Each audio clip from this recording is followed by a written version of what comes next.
All right, we're back. Let's take a look at Gotham FC's preseason roster by position. We love going through the preseason rosters because we get to rattle off so many names, over or under 30. Let's find out together. Gotham FC had 4 goalkeepers listed to their preseason roster. Michelle Betos returns, Hensley Handcuff, Abby Smith, Mandy Hott. So we'll see who ends up running off with the regular season in the goalkeeper position. It's usually 2. So to have 4, I'm always like, oh, that's a lot of goalkeepers. We'll see what happens. Defenders, they have 9. Bruinia, Imani Dorsey, Kristen Edmonds, Sabrina Flores, Mandy Freeman, Ellie Jean, Ali Krieger, Neely Martin, Kelly O'Hara, Taylor Smith. We've got midfielders with 10, Ileana Hawking, Naomi Kawasumi, Ali Long, Christy Mewis, Victoria Pickett, Yasmin Ryan, Delaney Sheehan, Taryn Torres, McCall Zerboni, and Sinead Fairley listed as a non-roster invitee. Svava Gumbo's daughter, Jenna Neishwanger, Midge Purse, Ifioma Anumanu, and Lynn Williams to round out 6 forwards. So when we're looking at things by position here, I think one of the things right away that we're going to maybe take note is Kristen Edmonds, another one of those players that they targeted in free agency to try to bulk up their back line. The re-signings of Amanda Freeman, of a Taylor Smith, right? And Ifioma Anumanu, we talked about those 2 players specifically, but Smith saw a lot of time kind of in an attacking role during 2022. But for this preseason, currently listed as a defender. And she's someone who's not unfamiliar playing lower on the pitch and getting involved in the attack anyhow. But I think it's just sort of interesting to see they signed this player to a multi-year deal, and how are they going to utilize her moving forward? In the preseason roster that Gotham put out, they did list Taylor Smith as a defender, but they put in parentheses next to her, also forward. Love the transparency, Gotham. I will call you New Jersey, New York, Gotham FC forever now. Love that transparency because it's true. I mean, Taylor Smith is a really, really important player to this Gotham team last year. I think that's where we saw the biggest impact of a Smith, but playing higher up the pitch. I mean, she played a little bit wing back last year too under Menzies, but really crucial in the attacking part of the field. But you also look, they've got 9 defenders on their roster, so they don't really need Smith as a defender like at this point, especially because they got a couple other players thrown in there. I mean, Neely Martin coming over from Racing Louisville. Kelly O'Hara is going to be a big impact player. I mean, getting significant minutes, barring any injury from an O'Hara. That's what I expect to see kind of across this back line and how things roll out. Now, Gotham has played, as most teams, a couple of preseason friendlies already. They actually have one now, or like this morning, against Chicago Red Stars. So it closed door. They're hard to see, but Gotham Social does a great job of letting us know who's starting, who's playing, who's doing things. And Ali Long started in Gotham's first preseason match against Florida State. And Ali Long is a player that we did not see last year. New mom, Ali, gave birth to twins last year, and it's very exciting to see a player like Long not only return to the preseason roster, but get a start in their first preseason match. I think that is telling. As much as I haven't seen her play yet, haven't seen Long train yet, but I think that says a lot about where she is as a player and where Juan Carlos Amorós sees her as a position on this field. But you also look at this midfield. I think that the midfield is probably the strongest part of this team for Gotham right now, because you have someone like a Christy Mewis, a Victoria Pickett, a Yasmin Ryan, all 3 added players that either came with the team last year or are new this year getting into the mix. We saw time from Ali Long. There's also a McCall Zerboni who is on this team and has been in this midfield for a very long time. She re-signed with Gotham this year. It's looking pretty good. You've got a Kawasumi in the middle as well that can stretch and play a little bit higher. That's what excites me really about this Gotham team and being under Juan Carlos Amorós, that we could see some player rotation and formation shifts. I'm not sure what we're going to see. I mean, with Hugh Menzies last year, we saw Ali Krieger in the 6 at the end of the year. Remember that? Yes, I do. I don't think we're going to see that again this year. Yes, I do. But I think we could see some differences up top and kind of how this team changes in their way to attack against opponents. This roster excites me. I'm not going to lie. It excites me. Well, I mean, look, this is a team that built out this roster with a pretty exciting offseason. We chatted a little bit about it in the first half of this episode. But I'm with you. Look, I think when you come off of a last place season like this team is coming off of, and you make the moves that you make, that this is the honeymoon phase, right? It's like this is the time where you're like anything can happen. It literally is like we can only go up from here, right? Because we're literally at the bottom at this point, coming off of that last place. 4 wins, only 4 wins last year for Gotham. If they get 5, it's better. An improvement. Is that an improvement if they get 5 wins? Yes. Listening to you like sort of talk about some of these players across different lines. I mean, there's a lot of experience right across this roster that the team can pull from, whether it's in the goalkeeping position, defenders, midfield core, forwards, etc. Is this a team? I'm looking at this Gotham team though, and I'm wondering, is there room on this team as it's currently constructed for a young player to come in and have an impact?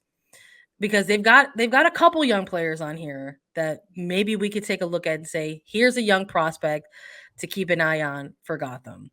And I think we're going to both go with Jenna Neiswanger here. Yeah.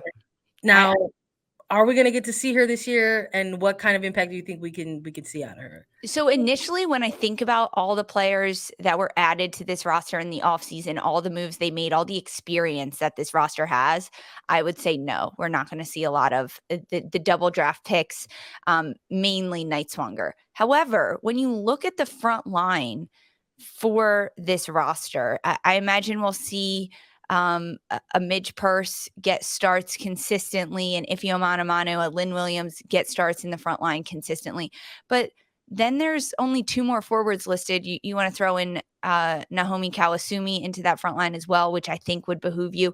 So then there's 3 forwards that could come in off the bench or also play that role. And because of that, I think we could see a Jenna Neiswanger. It's also a World Cup year, which we will talk about and get into all the internationals. But I think that's when we'll see a Jenna Neiswanger, number 4 draft pick for Gotham, out of FSU, a really great prospect this year, not only for Gotham, but in the NWSL. This is a really big draft pick for them.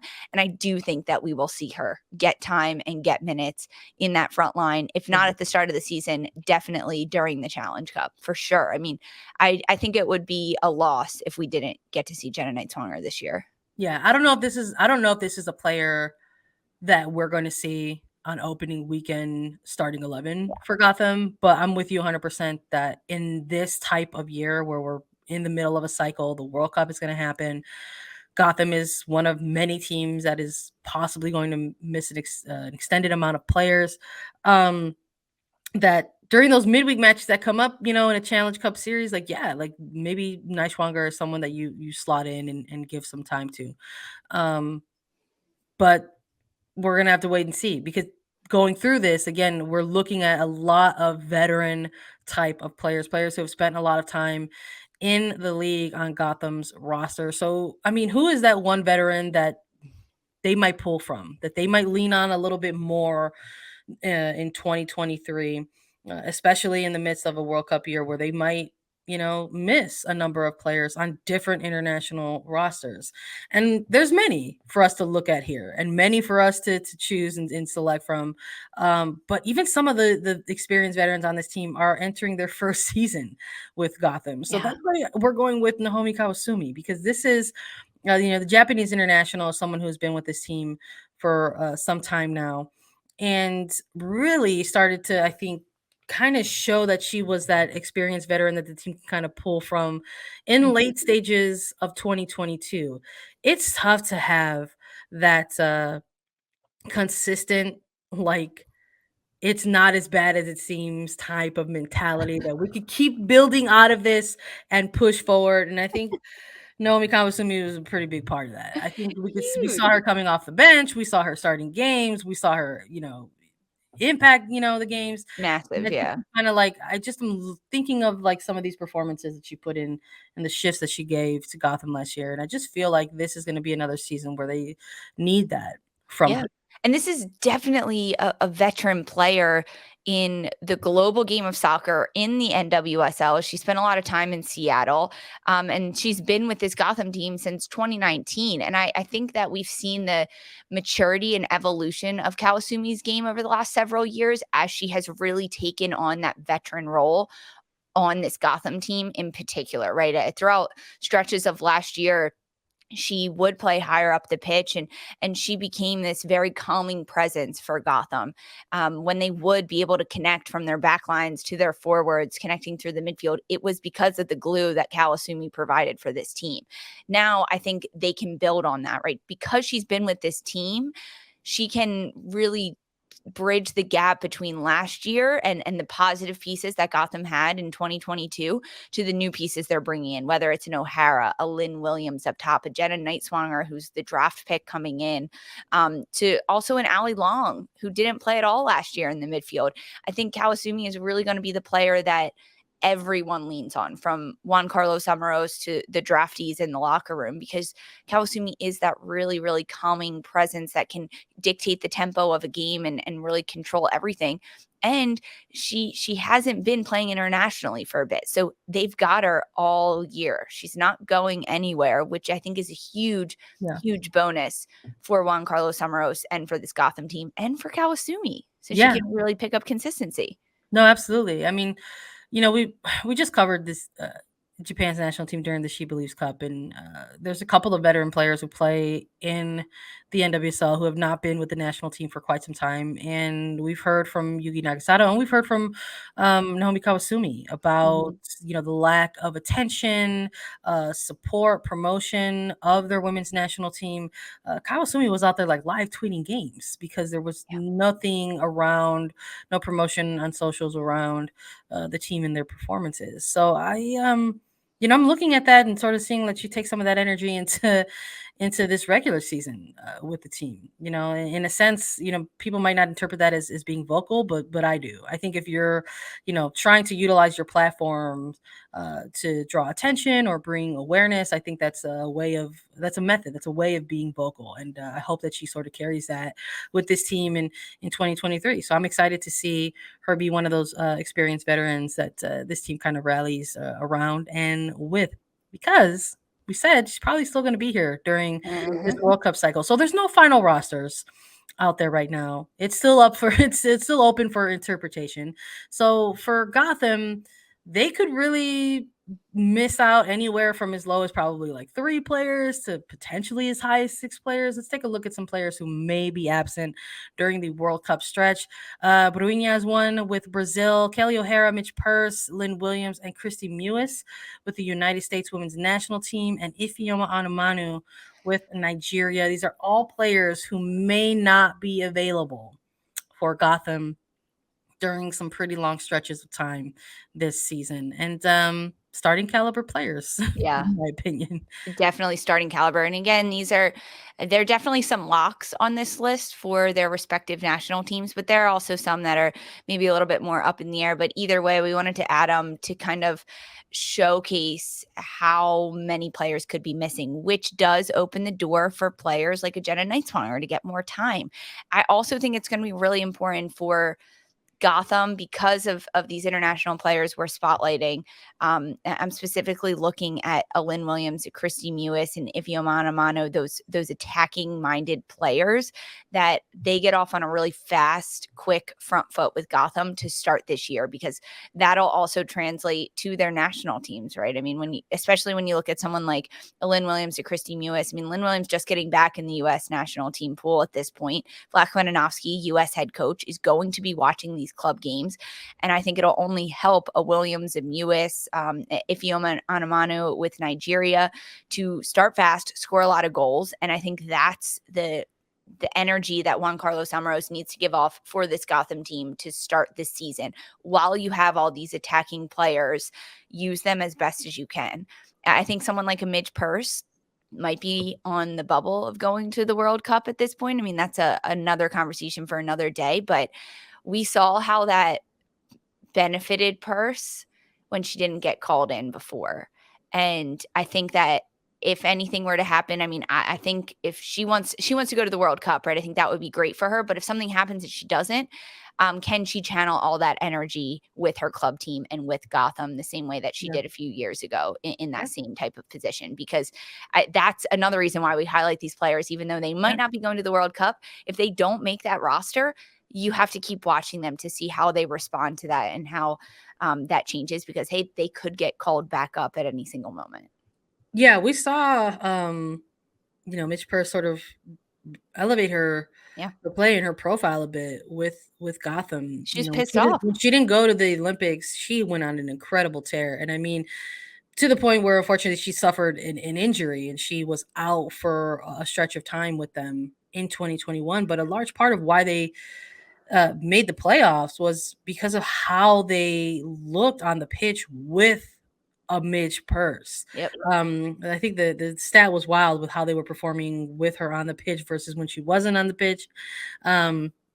And it's gonna be an interesting storyline to follow for this team in 2023, because they're kind of back in that scenario. Maybe this is a little bit of deja vu for some folks who follow Gotham, because this is they're back to where they were in 2021, and it's, can they get back to the playoffs? That is our biggest burning question for Gotham FC. They're going to be led by Juan Carlos Amorós, and under his time with Houston was able to break through and make a little bit of history of their own. They finally made the postseason after navigating a long regular season table, and they were able to say, hey, this is something that we checked off of our franchise list. We made it to an NWSL postseason. They unfortunately got bounced in the quarterfinals. So here we are with Gotham, and their best has also been a quarterfinals appearance. So can Gotham in 2023, with all of the moves that they have made in the offseason, make a return to the postseason? And where do we think they might fare at the end of 2023? I think it's such a good question if they can get back to it. I mean, I think that they can get back to a playoff push. I do, with the players that they've acquired, with what I know about Juan Carlos Amorós and how he can unite a team. It's got to stay kosher, essentially, in the locker room, in the training room. That's what was lost last year with this team. When you lose the locker room, that's when it all crumbles and falls apart. If they can start on the right foot there, continue to go, I think this Gotham team will dig themselves out of the bottom three, push themselves up higher, be on the contention, be a bubble team pushing for playoffs at the end of the season. I see it for this Gotham side. I think what they did in the offseason, we gave them an A for a reason. They changed a lot. Now can that translate to this year? I think they'll be a bubble playoff team pushing for a playoff spot at the end of the year. Okay, so you think maybe somewhere like in the low playoff seed? Do you think they're gonna potentially like host a lovely playoff game in the beautiful state of New Jersey? Yeah, no, I don't think they'll be hosting in New Jersey, which is where they play. Harrison, New Jersey, same as the New York Red Bulls. These teams are actually in Jersey the whole time. No, I don't think they'll host. I don't think Gotham will be able to be a 1, 2, 3, 4 seed, but I could see them anywhere from 5 to 8 at that point. Maybe like a 6 to 9. I'll give them a bubble of a 6 to 9, pushing in for that last playoff spot at the end of the year. It's really hard to do a full turnaround in a year. It is really hard. Yeah. I think this is giving them like a lot of props at this point. Yeah, I mean, look, it's one thing to be a winner in an off season, and then it's another thing to be a winner in the regular season. But I'm with you. I like the moves that they made so much that I think, including from top to bottom, whether it's the head coach through the roster, that there's a possibility that they can go ahead and make a run. I think a lot of it is going to depend on how much this team buys into the head coach and the coaching staff's position and tactics. We literally saw how that was ultimately their demise in 2022. We just didn't really see the translation, between coaching staff and personnel on the pitch to the tactics to try to get them through a better position in 2022. So is that going to happen for this team in 2023? And I'm eager to see it, because that's not only is that a tall ask in general, but that's a tall ask of veterans. Yeah, Tall ask but of I veterans also who've been playing in this league for a long time. I agree completely. It is really hard to do that, but because there's so many new faces, it's not and veterans that are new coming into this, right? Like Lynn Williams Yeah. coming in as a veteran, Kelly O'Hara. I think because of those veterans, they're also coming into a new system where they don't know. Yes, they have the experience of a veteran, but it's not like they've been with the same club and now it's a new coach. How are they gonna know we got to stick to our system? Like, honestly, I think it could really work this year because there is newness across the board. It's starting a new chapter and a new page in that book. And when we do these projected finishes of 2023, you have to remember that Gotham is not inside a bubble. They're not competing against themselves every day. They're not competing against Florida State University every day. They're competing against other teams in the NWSL. And I know we've only previewed a couple of them so far, but you have to remember Portland Thorns and their roster, how much it really hasn't changed from last year, and Kansas City, what they've acquired. So yes, all of the work that Gotham has done has turned them around, but I still put them on the bubble of like a 6 to 8, 6 to 9 team at the end of the year. I'm with you. No counter argument from me.